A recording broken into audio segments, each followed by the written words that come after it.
خدا کا وجود۔ آج کی شام کے لیے جو موضوع ہے وہ ہے خدا کی دریافت کس طرح کی جائے، ہاؤ ٹو ڈسکور گاڈ۔ خدا کی دریافت کا معاملہ کوئی اکیڈمک معاملہ نہیں، یہ ہر انسان کا ایک ذاتی سوال ہے۔ ہر عورت اور مرد فطری طور پر اس ہستی کو جاننا چاہتے ہیں جس نے ان کو وجود دیا۔ میں بھی دوسروں کی طرح اس سوال سے دوچار ہوا ہوں۔ میری پیدائش ایک مذہبی ماحول میں ہوئی، اس کے زیر اثر میں روایتی طور پر خدا کو ماننے لگا۔ بعد کو جب میرے شعور میں پختگی آئی تو میں نے چاہا کہ میں اپنے اس عقیدے کو ریزن آؤٹ کروں۔ اس معاملے کی تحقیق کے لیے میں نے تمام متعلق علوم کو پڑھا۔ جیسا کہ معلوم ہے، خدا کا موضوع 3 علمی شعبوں سے تعلق رکھتا ہے: فلسفہ، سائنس اور مذہب۔ یہاں میں فلسفہ اور سائنس کی نسبت سے اپنے کچھ تجربات بیان کروں گا۔ سب سے پہلے مجھے فلسفہ میں اس سوال کا ایک جواب ملا۔ مطالعہ کے دوران میں نے فرانس کے مشہور فلسفی رینے ڈیکارٹ وفات 1650 کو پڑھا۔ وہ انسان کے وجود کو ثابت کرنا چاہتا تھا۔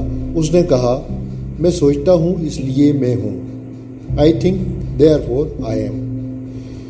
ڈیکارٹ کا یہ فارمولہ جس طرح انسان کے وجود پر منطبق ہوتا ہے، اسی طرح وہ خدا کے وجود کے لیے بھی قابل انطباق ہے۔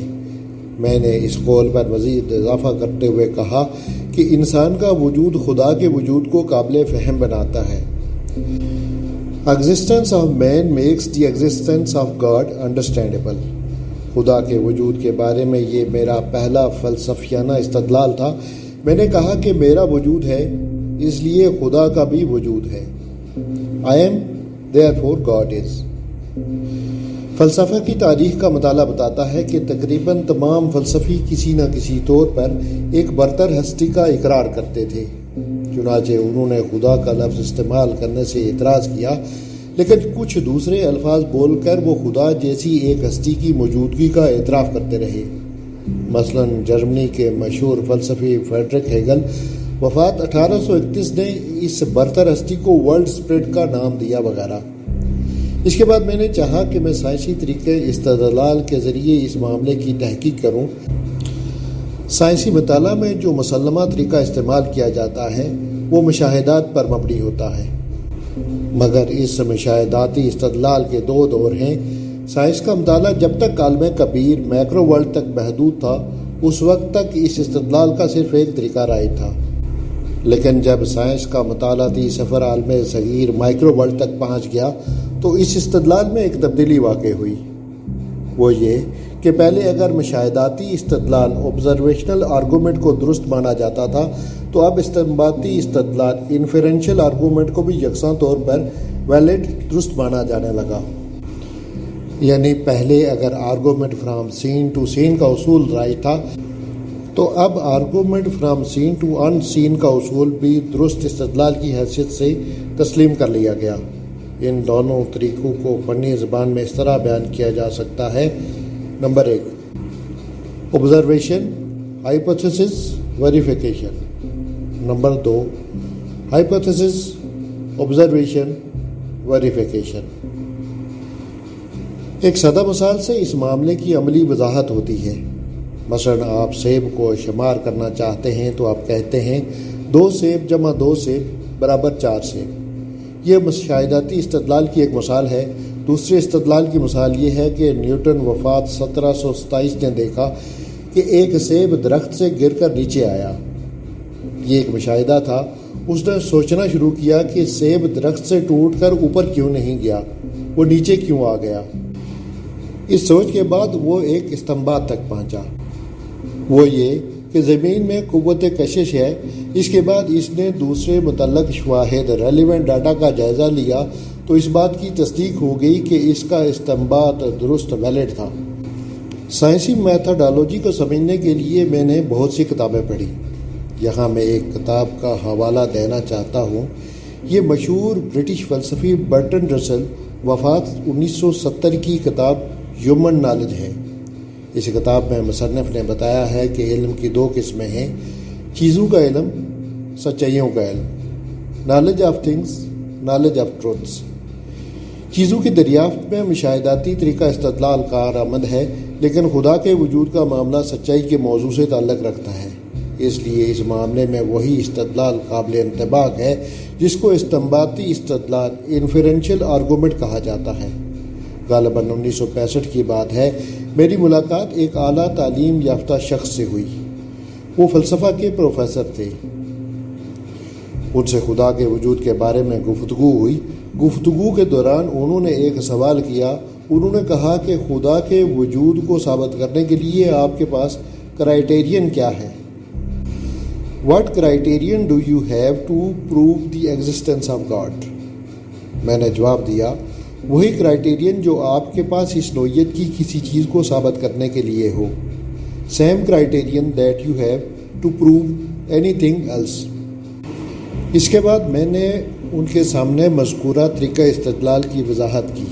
میں نے کہا کہ خدا کے وجود کا معاملہ سچائی ٹروتھ کے موضوع سے تعلق رکھتا ہے۔ آپ سچائی کی نوعیت کی کسی چیز کو ثابت کرنے کے لیے جس کرائیٹیرین کو استعمال کرتے ہیں، اسی کرائیٹیرین کو خدا کے وجود کو ثابت کرنے کے لیے استعمال کیجیے، اور پھر آپ جان لیں گے کہ خدا کا وجود بھی اسی علمی معیار سے ثابت ہوتا ہے جس علمی معیار سے اس نوعیت کی دوسری چیزیں ثابت ہو رہی ہیں۔ سنجیدہ اہل علم نے اس حقیقت کو تسلیم کیا ہے۔ مثلاً برٹن رسل نے اعتراف کیا ہے کہ تھیالوجین عام طور پر خدا کے وجود کو ثابت کرنے کے لیے وہ طریقہ استعمال کرتے ہیں جس کو ڈیزائن سے استدلال آرگومنٹ فرام ڈیزائن کہا جاتا ہے۔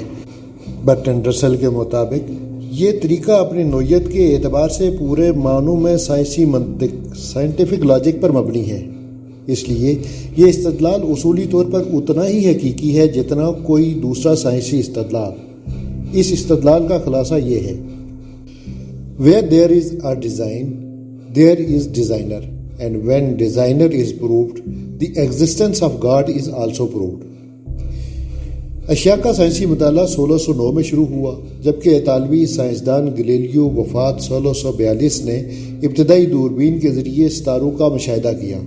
اس کے بعد دوربینی مشاہدے میں مزید ترقی ہوئی، یہاں تک کہ 1949 میں پیلومر آبزرویٹری کیلیفورنیا قائم ہوئی، جس کے ذریعے زیادہ بڑے پیمانے پر آسمانی مشاہدہ ممکن ہو گیا۔ اس کے بعد الیکٹرانک دوربین ایجاد ہوئی، جس کو 1990 میں امریکہ کی ہبل آبزرویٹری میں نصب کیا گیا۔ اس قسم کے مطالعے کے ذریعے معلوم ہوا کہ تقریباً 15 بلین سال پہلے خلا میں بگ بینگ کا واقعہ ہوا، جس کے بعد ستاروں اور سیاروں کی موجودہ دنیا وجود میں آئی۔ اس کے بعد تقریباً 1 بلین سال پہلے لٹل بینگ ہوا، جس کے ذریعے موجودہ نظام شمسی سولر سسٹم وجود میں آیا۔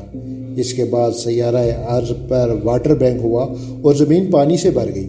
اس کے بعد زندگی اور زندگی سے متعلق تمام چیزیں پیدا ہوئیں۔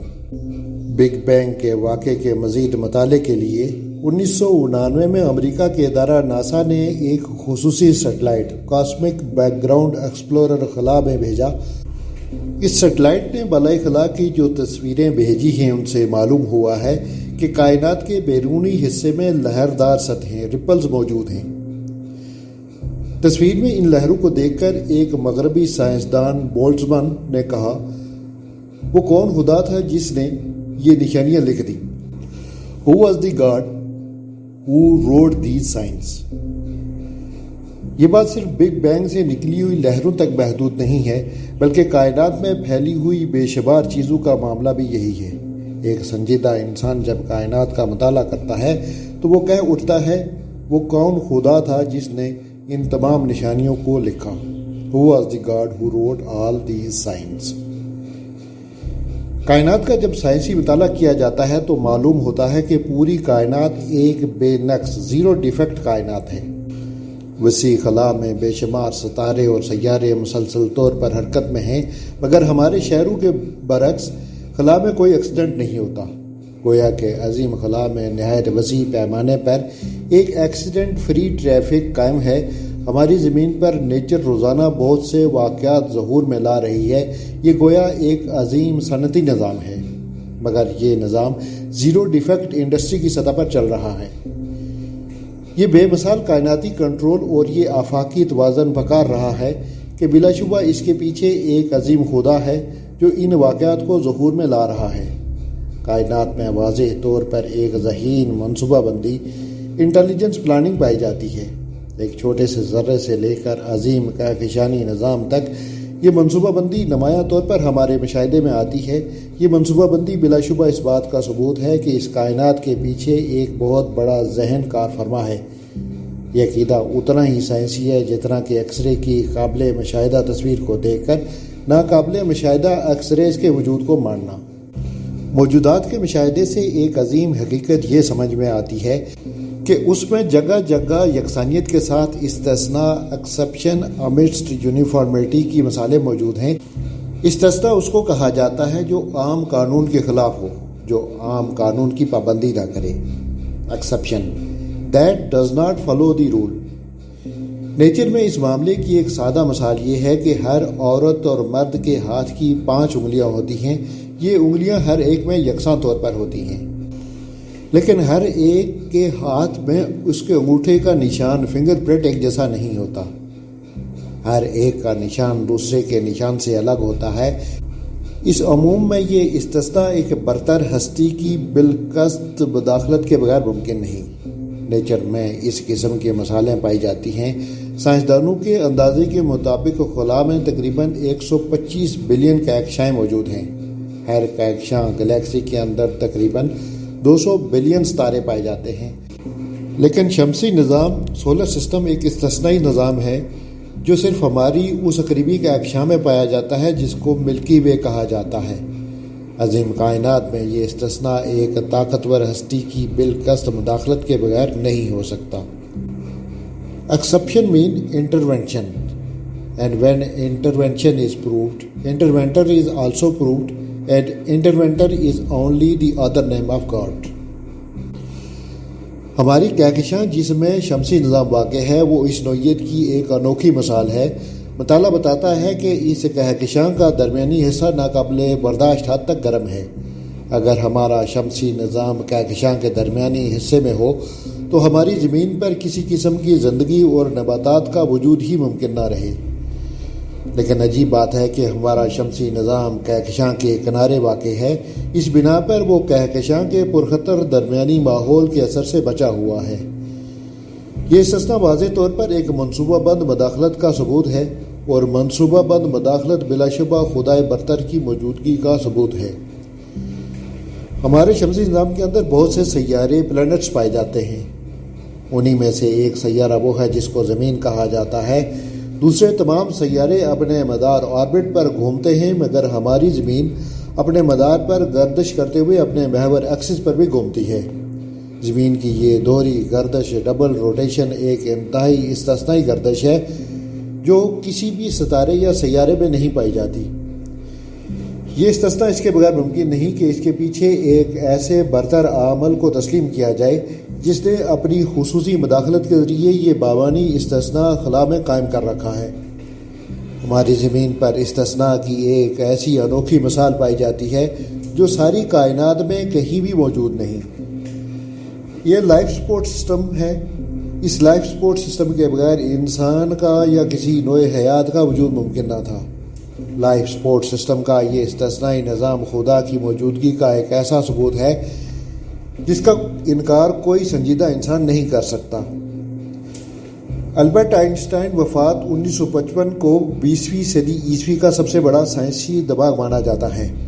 آئنسٹائن نے کائنات کا تفصیلی مطالعہ کیا۔ اس نے کائنات کے ہر حصے میں حیرت ناک حد تک معلومیت پائی۔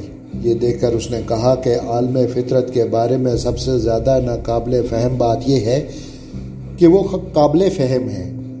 The most incomprehensible fact about nature is that it is comprehensible۔ Einstein اپنے اس قول میں بالواسطہ طور پر خدا کے وجود کا اقرار کر رہا ہے۔ اگر اس کے قول کو بدل کر کہا جائے تو وہ اس طرح ہوگا: خدا کے بغیر عالم فطرت مکمل طور پر ناقابل فہم رہتا ہے، اور خدا کے ساتھ مل کر عالم فطرت مکمل طور پر قابل فہم بن جاتا ہے۔ Without God, nature is totally incomprehensible, and with God, nature becomes totally comprehensible۔ کائنات بلا شبہ ایک بامانی میننگ فل ورلڈ ہے۔ سائنسدان وہ لوگ ہیں جو کائنات کا نہایت گہرائی کے ساتھ مطالعہ کرتے ہیں۔ وہ عام انسان کے مقابلے میں کائنات کی معنونیت سے بہت زیادہ واقف ہوتے ہیں، چنانچہ سائنسدانوں نے عام طور پر اس کا اعتراف کیا ہے۔ سائنسدان اپنے مخصوص مزاج کی بنا پر خدا گاڈ کا لفظ بولنے سے اعتراض کرتے ہیں، لیکن وہ نام کے بغیر اس حقیقت کا اعتراف کرنے پر مجبور ہیں۔ مثلاً سر جیمز جینز وفات 1947 نے اپنی کتاب دی مسٹیریس یونیورس میں کہا ہے کہ کائنات ایک ریاضیاتی ذہن میتھمیٹیکل مائنڈ کی شہادت دیتی ہے۔ برٹش عالم فلکیات سر فریڈ ہائل وفات 2001 نے اس حقیقت کا اعتراف یہ کہہ کر کیا ہے کہ ہماری کائنات ایک ذہین کائنات انٹیلیجنٹ یونیورس ہے۔ امریکی سائنسدان پال ڈیوس نے اقرار کیا ہے کہ کائنات کے پیچھے ایک باشعور ہستی کانشیس بینگ موجود ہے۔ برٹش سائنسدان سر آرتھر اڈگنٹن وفات 1944 نے اس حقیقت کا اعتراف یہ کہہ کر کیا ہے کہ کائنات کا مادہ ایک ذہین مادہ ہے۔ The stuff of the world is mind stuff۔ خدا کا وجود بلا شبہ اس طرح ایک ثابت شدہ واقعہ ہے جس طرح کوئی اور ثابت شدہ واقعہ۔ یہ ایک حقیقت ہے کہ خدا کا وجود صرف ایک پر اسرار عقیدہ کی بات نہیں، خدا کا وجود اس طرح ایک علمی مسلمہ ہے جس طرح کوئی اور علمی مسلمہ۔ اب یہ سوال ہے کہ خدا ایک ہے یا کئی خدا ہیں جو کائنات کی تخلیق اور اس کے انتظام کے ذمہ دار ہیں؟ دوسرے لفظوں میں یہ کہ خدا کا عقیدہ شرک پر مبنی ہے یا توحید پر؟ اس معاملے میں علم کا فیصلہ مکمل طور پر توحید کے حق میں ہے۔ برٹش سائنسدان نیوٹن کو جدید سائنس کا بانی سمجھا جاتا ہے۔ نیوٹن سے پہلے دنیا میں توہمات سپرسٹیشنز کا زور تھا۔ اس وقت یہ سمجھ لیا گیا تھا کہ خداؤں کی تعداد بہت زیادہ ہے، مثلاً سن گاڈ، مون گاڈ، رین گاڈ وغیرہ۔ نیوٹن نے اس معاملے کا سائنسی مطالعہ کیا۔ اس نے کہا کہ 4 طاقتیں فورسز ہیں جو کائنات کے نظام کو کنٹرول کرتی ہیں۔ وہ 4 طاقتیں یہ ہیں: نمبر 1 قوت کشش گریویٹیشنل فورس، نمبر 2 برقی مقناطیسی قوت الیکٹرو میگنیٹک فورس، نمبر 3 طاقتور نیوکلیر قوت اسٹرانگ نیوکلیر فورس، نمبر 4 کمزور نیوکلیر قوت ویک نیوکلیر فورس۔